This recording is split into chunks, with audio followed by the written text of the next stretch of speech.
నమస్తే, welcome to story board.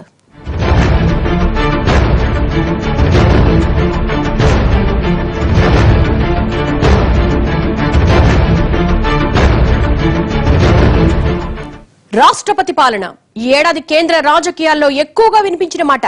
మొన్నటికి మొన్న ఉత్తరాఖండ్ రాజకీయాల్లో చిచ్చు పెట్టిన ఈ మాట ఇన్నాళ్లు అరుణాచల్ ప్రదేశ్ లో అరాచకం సృష్టించింది. నాడు ఉత్తరాఖండ్ కు చెక్ పెట్టిన ధర్మాసనమే ఇప్పుడు అరుణాచల్ ప్రదేశ్ ఇష్యూలోనే కేంద్రానికి మొట్టికాయలేసింది. రాజకీయ ప్రయోజనాల కోసం రాష్ట్రపతి పాలన విధించలేమంటూ పరోక్షంగా హెచ్చరించింది సుప్రీంకోర్టు. అరుణాచల్ ప్రదేశ్ లో రాజకీయ సంక్షోభం 2016 జనవరి 26 నుంచి రాష్ట్రపతి పాలన. ఆర్టికల్ 356 అమలు చెల్లదన్న సుప్రీంకోర్టు. ప్రభుత్వాన్ని పునరుద్ధరించాలని ఆదేశం. దేశ రాజకీయ చరిత్రలో ఇదో చక్కని పాఠం. రాజ్యాంగాన్ని కూడా తమ స్వార్థ రాజకీయాలకు వాడుకోవాలని చూసే పాలకులకు ఇదో గుణపాఠం. 6 నెలలుగా రాష్ట్రపతి పాలన నీడలో మగ్గుతున్న అరుణాచల్ ప్రదేశ్ అరాచకానికి ఫుల్ స్టాప్ పెట్టింది సుప్రీంకోర్టు. అసలు అరుణాచల్ ప్రదేశ్ లో రాష్ట్రపతి పాలన అవసరం లేదంటూ తీర్పిచ్చింది. వెంటనే ఇక్కడ పాత ప్రభుత్వాన్ని పునరుద్ధరించాలని ఆదేశాలు జారీ చేసింది.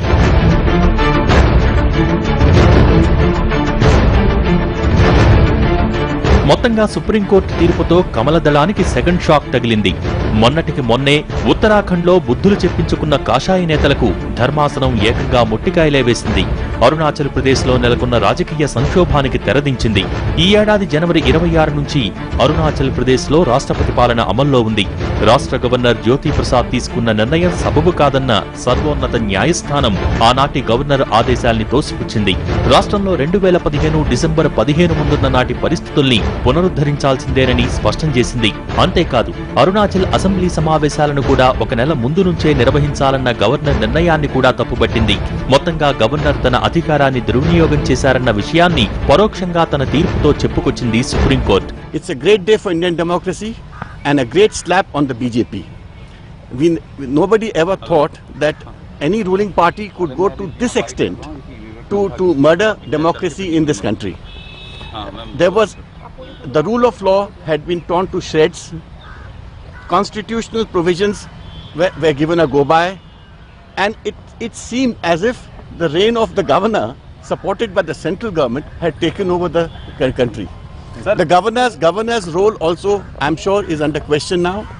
The way he has acted at the behest of the ruling party, and we expect the ruling party not only to respect the Supreme Court judgment, restore the Congress government forthwith, but also to take appropriate action against the governor.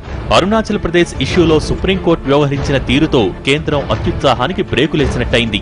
ముఖ్యంగా కాంగ్రెస్ ప్రభుత్వాలు ఉన్న రాష్ట్రాల్లోని చిన్న చిన్న రాజకీయ సంక్షోభాల్ని కూడా భూతద్దంలో చూపించి అవసరం లేకపోయినా రాష్ట్రపతి పాలన అమలు చేయాలన్న కేంద్ర నిర్ణయాల్ని బాహాటంగానే తప్పుపట్టింది.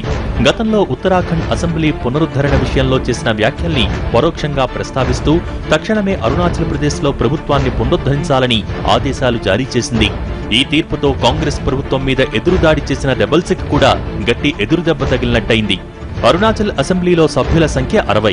2014 ఎన్నికల్లో కాంగ్రెస్ పార్టీ 42 మంది సభ్యులను గెలిచి సింగిల్ లార్జెస్ట్ పార్టీగా అవతరించి అధికారంలోకొచ్చింది. అరుణాచల్ ప్రదేశ్ 8వ ముఖ్యమంత్రిగా నబమ్ టుకీ నేతృత్వంలో ప్రభుత్వం ఏర్పాటైంది. కానీ 2 ఏళ్లు తిరగకుండానే రాజకీయ ముసలం మొదలైంది. అధికార పార్టీలో 21 మంది ఎమ్మెల్యేలు ప్రభుత్వం మీద తిరుగుబావుటా ఎగరేశారు. కాలిఖోపుల్ అనే సీనియర్ ఎమ్మెల్యే నేతృత్వంలో అధికార పార్టీ ఎమ్మెల్యేలంతా తిరుగుబాటు చేశారు. ఈ తిరుగుబాటు ఎమ్మెల్యేలకు పీపుల్స్ పార్టీ ఆఫ్ అరుణాచల్ తో పాటు భారతీయ జనతా పార్టీకి చెందిన 11 మంది ఎమ్మెల్యేలు కూడా మద్దతిచ్చారు. అరుణాచల్ ప్రదేశ్ లో ప్రభుత్వం స్థాపించాలంటే అవసరమైన మ్యాజిక్ ఫిగర్ 31. సగం మంది ఎమ్మెల్యేలు ఒక్కసారిగా తిరుగుబాటు చేయడంతో అధికార కాంగ్రెస్ బలం తగ్గిపోయింది. ఇదే టైంలో కాలిఖోపుల్ నేతృత్వంలో ఉన్న 21 మంది తిరుగుబాటు ఎమ్మెల్యేలకు 11 మంది బీజేపీ నేతలు మద్దతు పలికారు. వీరంతా సీఎం నబమ్ టుకీని గద్దె దింపేందుకు రాజకీయ కుట్రకు తెరలేపారు. ఈ ఇద్దరి కూటమికి 2 స్వతంత్ర అభ్యర్థులు కూడా తోడయ్యారు. మొత్తంగా వీళ్లందరి బలం 34కి చేరి మ్యాజిక్ ఫిగర్ దక్కటంతో కాలిఖోపుల్ సీఎంగా ప్రభుత్వాన్ని ఏర్పాటు చేయడానికి అనుమతివ్వాల్సిందిగా గవర్నర్ను ఆశ్రయించారు.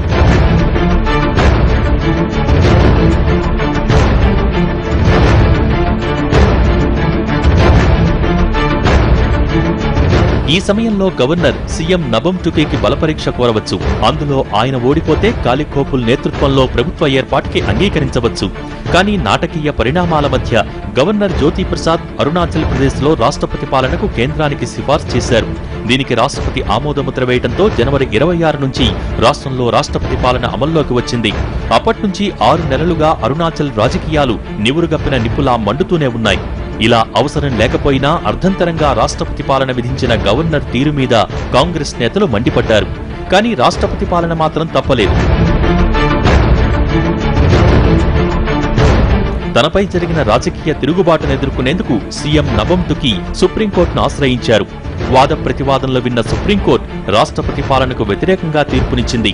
అసలు అరుణాచల్ ప్రదేశ్లో ఆర్టికల్ 356 అమలు చేయాల్సినంత రాజకీయ సంక్షోభం ఏమీ నెలకొనలేదని, కేవలం తిరుగుబాటు ఎమ్మెల్యేల కారణంగా ప్రభుత్వాన్ని సస్పెండ్ చేసి రాష్ట్రపతి పాలన విధించడం సరికాదంటూ అభిప్రాయపడింది. మొత్తంగా అరుణాచల్ ప్రదేశ్లో రాష్ట్రపతి పాలనను ఎత్తేసి వివాదానికి పూర్వం ఉన్న స్థితిని ఏర్పాటు చేసి ప్రభుత్వాన్ని పునరుద్ధరించాలని ఆదేశాలు జారీ చేసింది. शुरू से मैं उम्मीद था कि सुप्रीम कोर्ट जस्टिस तो देगा ही देगा, क्योंकि देश का सबसे बहुत बड़ा उच्च न्यायालय है, उसी से हम उम्मीद कर सकते हैं. तो उनका जैसे उम्मीद को वो पूरा किया है, क्योंकि ये देश का रक्षा हुआ है और ये देश का संविधान का रक्षा हुआ है, डेमोक्रेसी को ये बचाया है. इस प्रकार से जो बीजेपी और बीजेपी का नेता लोगों ने चुने हुए सरकार को एक एक करके वो हटाने के लिए कोशिश किया गैर कानूनी से, उसको देश का जो उच्च न्यायालय से हम लोग को ये मिल गया, जस्टिस मिल गया है, प्रोटेक्शन मिल गया है. और इसी प्रकार इस प्रोटेक्शन से सारा प्रदेश में, सारा देश में उसका रक्षा हो. సుప్రీంకోర్టు తాజా తీర్పుతో గవర్నర్ విచక్షణాధికారాలు దుర్వినియోగం కాకుండా అడ్డుకోవాల్సిన అవసరాన్ని చెప్పుకొస్తున్నాయి. దీంతో పాటు కేంద్ర రాష్ట్రాల మధ్య బలహీనమవుతున్న సంబంధాల మీద దృష్టి పెట్టాల్సిన విషయాన్ని గుర్తు చేస్తున్నాయి. ఇంత జరిగినా కేంద్రం తీరు మారదా? కమలనాథులు కళ్లు తెరవరా? బ్రేక్ తర్వాత చూద్దాం.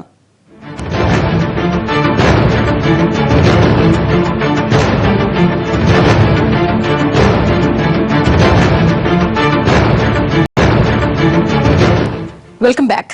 ఇదేదో ఒక అరుణాచల్ ప్రదేశ్ వ్యవహారమే కాదు, 2 నెలల కిందట ఉత్తరాఖండ్ లోనూ జరిగింది ఇదే. కాంగ్రెస్ పాలిత రాష్ట్రాలంటే కేంద్రానికి అంత అలసైపోయిందా? అప్పుడు ఇప్పుడు రాష్ట్రం మారిందే తప్ప కేంద్రం అరాచకం మారలేదా? ఇప్పటికైనా కమలనాథులు కళ్లు తెరుస్తారా? ఒకసారి చేస్తే రాజకీయం, కానీ అదే తప్పు పదే పదే చేస్తుంటే దాన్ని రాజకీయం అంటారా? మరి అరుణాచల్ ప్రదేశ్ విషయంలో కేంద్రం చేసింది రాజకీయమేనా? ఇప్పటికే ఉత్తరాఖండ్ రాష్ట్రపతి పాలన విషయంలో సుప్రీంకోర్టు చేత చీవాట్లు తిన్న కేంద్రం అదే తప్పును అరుణాచల్ ప్రదేశ్లోనూ కంటిన్యూ చేసుకుంటూ వచ్చింది. ఇప్పుడు మరోసారి సుప్రీం మొట్టికాయలు వేసేసరికి కమలనాథులకు దిమ్మ తిరిగినట్టయింది.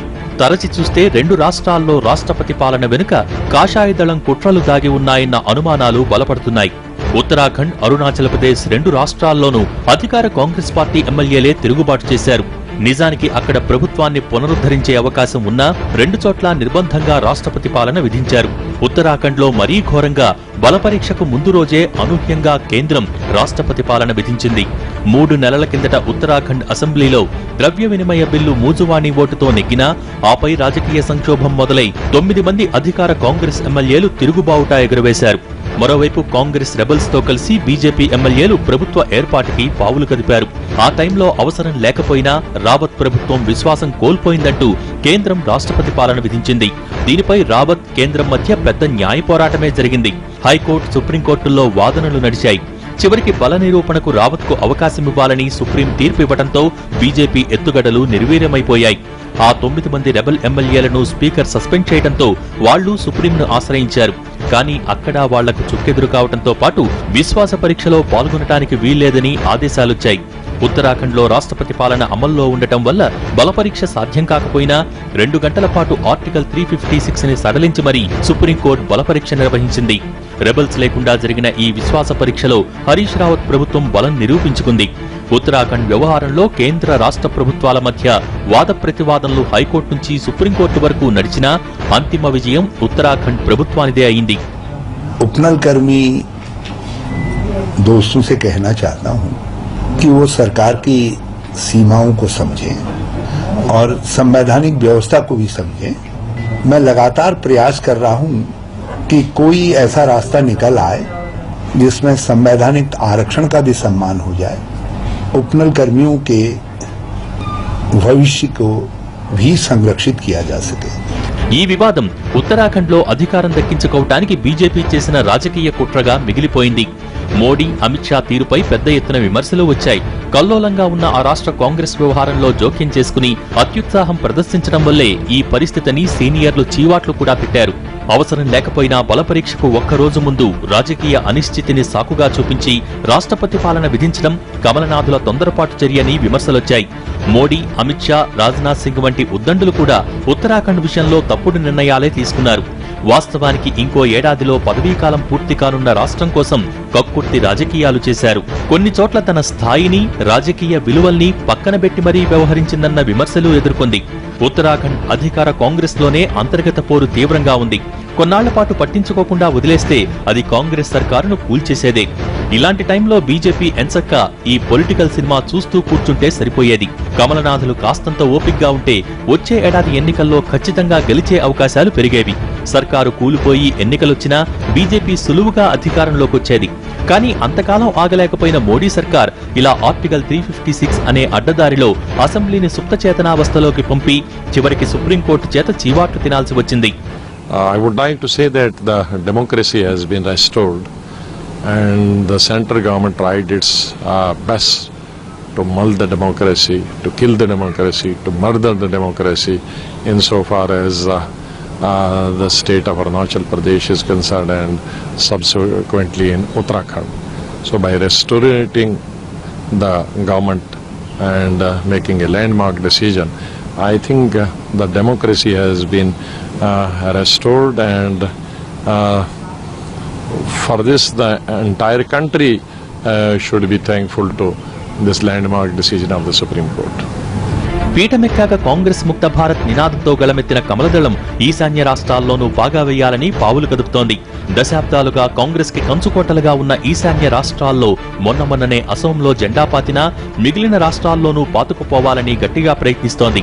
అయితే ప్రజాస్వామ్యబద్ధంగా కాకుండా ఇలా ఆర్టికల్ 356 ని ఉపయోగించి అడ్డదారుల్లో అడుగులు వేయాలని చేసిన ఈ ప్రయత్నాల మీదే తీవ్రమైన విమర్శలు వినిపిస్తున్నాయి. నిజానికి ఉత్తరాఖండ్ విషయంలోనే దారుణంగా శృంగభంగానికి గురైన కమలదళం అరుణాచల్ ప్రదేశ్ విషయంలోనూ చేసిన తప్పును ముందే సరిచేసుకుని ఉంటే బాగుండేది.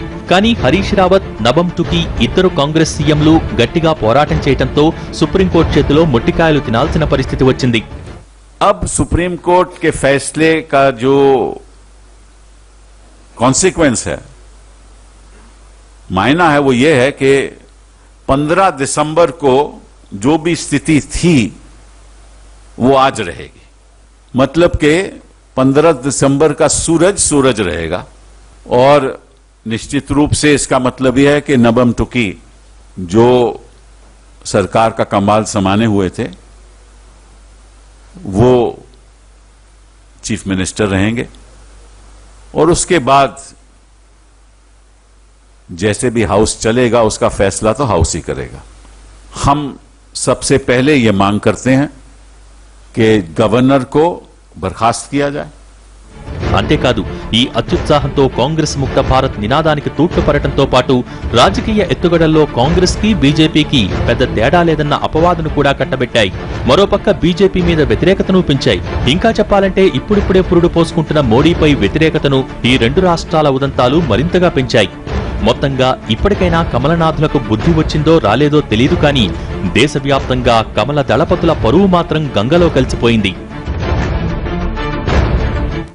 రాష్ట్రపతి పాలన అంటే అంత అలసైపోయిందా? రాజ్యాంగ స్ఫూర్తిని ఇంతలా కాలు రాస్తారా? వివరాలు బ్రేక్ తరువాత చూద్దాం.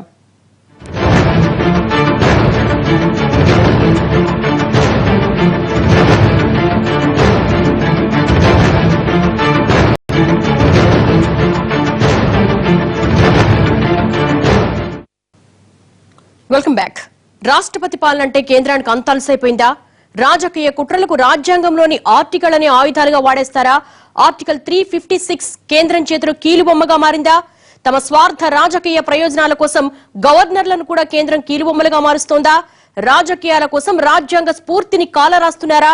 చరిత్రే కాదు వర్తమానం కూడా మనకు చెప్తున్న నీతేంటి?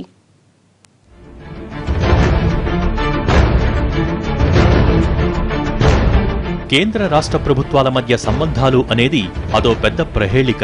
కేంద్రంలో ఓ పార్టీ అధికారంలో ఉండి రాష్ట్రంలో వేరే పార్టీ అధికారంలో ఉన్నా కేంద్ర కూటమిలో లేని పార్టీ ఇక్కడ రాజ్యమేలుతున్న కేంద్ర రాష్ట్రాల మధ్య ప్రచ్ఛన్న యుద్ధాలు జరుగుతూనే ఉంటాయన్నది దేశ రాజకీయ చరిత్ర చెబుతున్న సత్యం, వర్తమానం నిరూపిస్తున్న వాస్తవం. 1984 ఆగస్టులో అవిభాజ్య ఆంధ్రప్రదేశ్లో చోటు చేసుకున్న రాజకీయ సంక్షోభం ఇప్పటికీ రాష్ట్ర చరిత్రలో మాయని మచ్చగా మిగిలిపోయింది. కేంద్ర రాష్ట్ర సంబంధాలు ఎంత సున్నితంగా ఉంటాయో, తలుచుకుంటే కేంద్రం ఎంతకు తెగిస్తుందో అన్నది ఆ రోజు రాష్ట్ర ప్రజలకు స్పష్టంగా అర్థమైంది. 1983 ఎన్నికల్లో భారీ మెజార్టీతో ఎన్టీఆర్ గెలవటాన్ని కేంద్ర కాంగ్రెస్ జీర్ణించుకోలేకపోయింది. ఇందిర వంటి మహాశక్తిని ఎదిరించి నిలిచిన ఎన్టీఆర్ ఇప్పుడే ఈ స్థాయిలో ప్రభంజనమయ్యారంటే భవిష్యత్తులో కాంగ్రెసేతర శక్తిగా ఎదిగే ప్రమాదముందని భయపడింది. టీడీపీని ఆదిలోనే తుంచేయాలని 1984 ఆగస్టులో ఒక రాజకీయ సంక్షోభాన్ని సృష్టించింది. 1984లో అనారోగ్యంతో ఉన్న ఎన్టీఆర్ను గద్దె దింపటానికి పెద్ద కుట్రనే పన్నారు. చికిత్స కోసం ఆయన విదేశాలకు వెళ్లిన అవకాశాన్ని చక్కగా వినియోగించుకున్నారు. ఇందుకోసం లోపాయికారిగా ప్రత్యేకంగా రామ్లాల్ను రాష్ట్రానికి గవర్నర్గా పంపారు. అప్పటికి తెలుగుదేశంలో మరో కీలక నేతగా ఉన్న నాదెండ్ల భాస్కర్రావుకు పార్టీలో ఉన్న అసంతృప్తిని, సీఎం సీటు మీద ఉన్న ఆశను, అధికారం కోసం దేనికైనా వెనుకాడని రాజకీయ నైజాన్ని అన్నింటినీ ఇందిరాగాంధీ పూర్తిగా క్యాష్ చేసుకున్నారు. గవర్నర్ రామ్లాల్ సహకారంతో, ఇందిర ఆదేశాలతో నాదెండ్ల భాస్కర్రావు ప్రజాస్వామ్య పద్ధతిలోనే తెలుగుదేశం ప్రభుత్వాన్ని బర్తరఫ్ చేశారు. ప్రభుత్వాన్ని బర్తరఫ్ చేసిన వెంటనే నాదెండ్ల భాస్కర్రావు ముఖ్యమంత్రయ్యారు.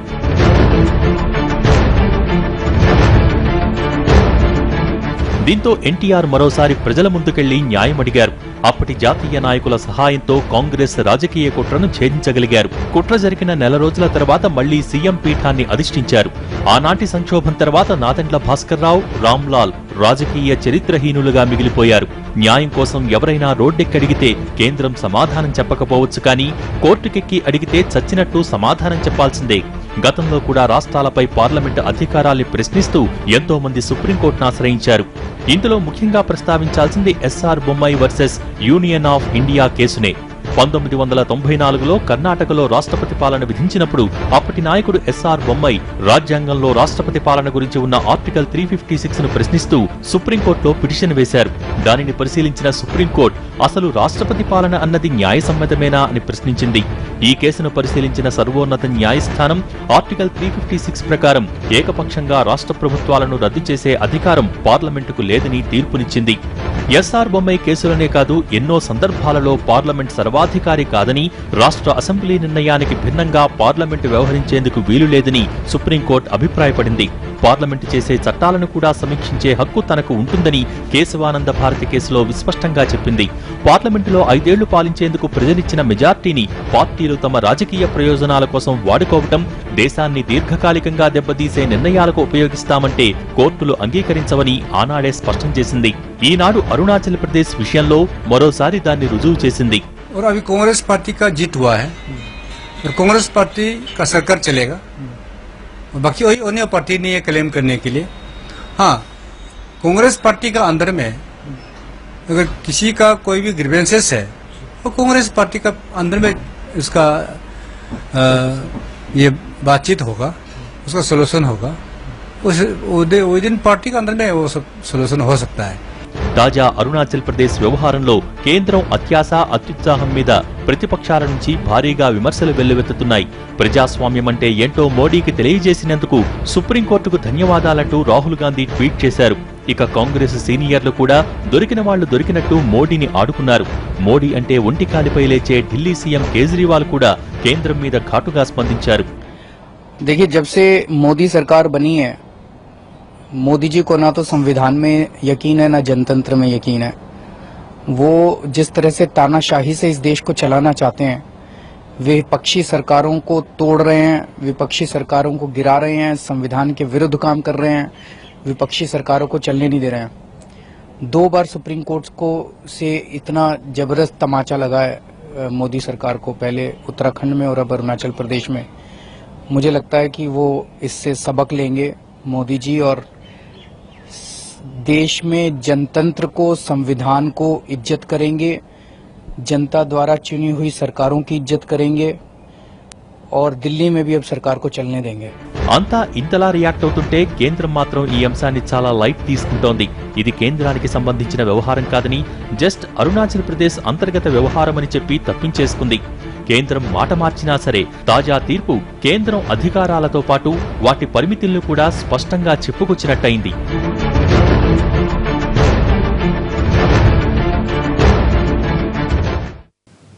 ఇది వాళ్ళ స్టోరీ బోర్డ్. మరంశంతో మళ్ళీ కలుద్దాం. నమస్తే.